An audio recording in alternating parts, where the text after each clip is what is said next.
So I have a product review for you guys today. This is the Vivosun refrigerator thermometer. As you can see, it comes with two digital thermometers and a monitor right here. And we're going to be using this in conjunction with our chest freezer that we're using as a cold room essentially. It's really important when you are, aging animals, you're doing any kind of aging, that you keep the temperature at a very specific level. So this is going to allow us to do that. For aging meat, you really want the temperature to be between 34 and 40 degrees. If you can, I want to keep it between 34 and 36. So that's only a margin of error of 2 degrees. So realistically, having something like this that's digital that will give me a real-time digital display is going to be extremely helpful for aging the meat. And given the fact that this is the springtime going into the summertime, this is going to be impossible to do outside anymore. Maybe late fall, wintertime, you can get away with aging things outside in a barn or in a garage or something like that. That's not really doable here in the summer, the spring and summertime. So being able to have a digital readout of the temperature inside the chest freezer from inside without having to go outside, and we can monitor it inside the house, is going to be very, very, very helpful. We just took it out of the box here and everything looks very well packaged and compact. So let's get this thing up and going.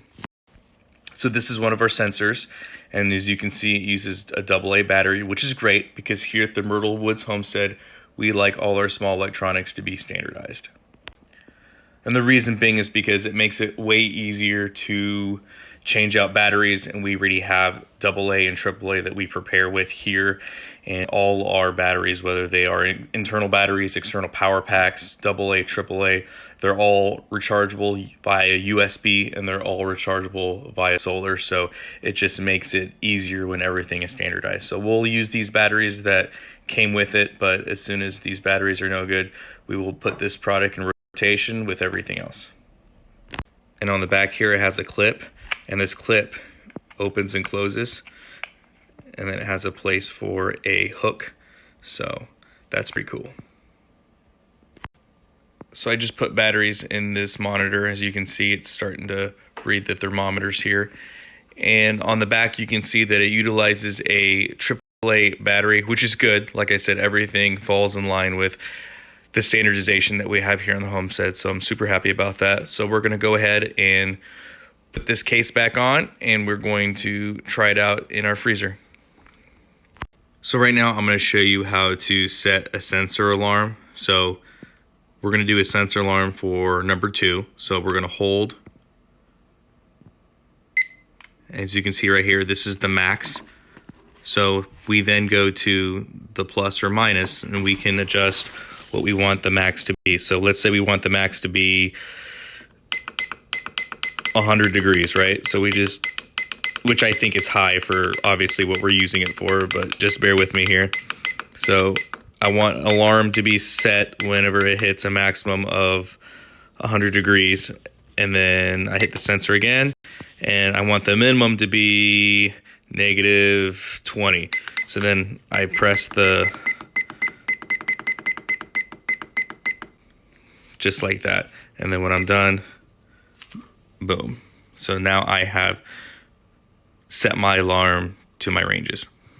And like I said, for ranges, you're going to set them to whatever you want. Obviously, for mine, I have set my first sensor up for an alarm when temperature reaches 40 degrees Fahrenheit, and then alarm if it goes down to below 33 degrees Fahrenheit. So that puts me at that sweet spot that I was talking about earlier. So as you can see here, for sensor 1, I have set the alarm for a maximum of 40 degrees Fahrenheit and a minimum of 33 degrees Fahrenheit. So it's really simple. It's all about what you want your range to be. So if we go to our freezer here, we can see that it's on 6 out of 7. So it's almost at its highest setting. And it's pretty cold. Like you can see the frost here on the sides. And then here we got a Fanta soda bottle. We filled it with water, and it's completely frozen through. So you can see that there. So we know that this is definitely at freezing temperatures. So what we're going to do is we're going to put a thermometer in here, and we're going to monitor it, and we're going to then try our best using the gauge here to get our temperatures at that sweet spot.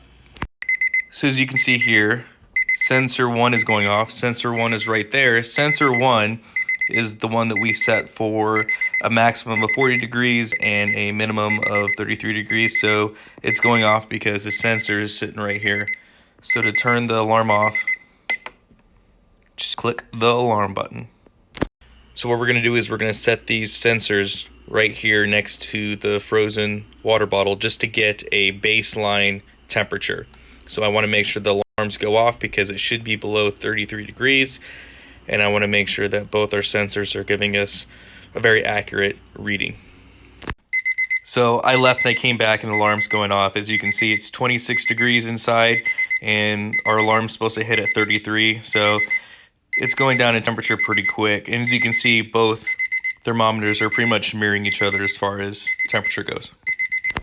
So now we're going to go to the freezer and adjust the settings.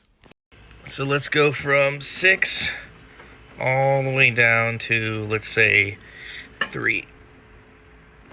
And we'll know we're in the right place for a couple reasons. Number one, our two sensors will show us that we're at that temperature range threshold of, say, 35 degrees. And this, which is solid ice, will start to melt because it'll be above freezing.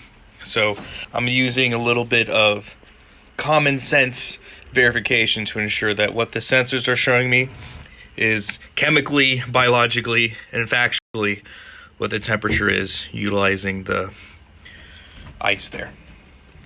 So this monitor is pretty cool because it has a little hook there on the back, has a little kickstand where you can set it on or rest it on a flat surface, and also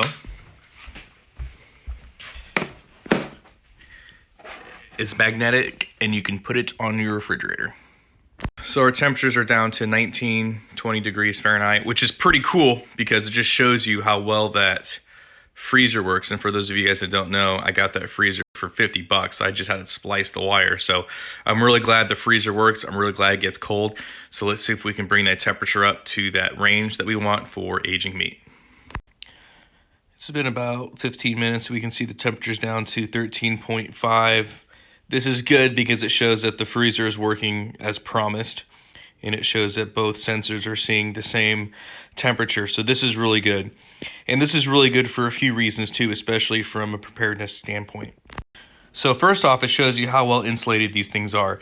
The second thing it shows you is the fact that the temperature has a high threshold before it even gets to that point where it is no longer below freezing.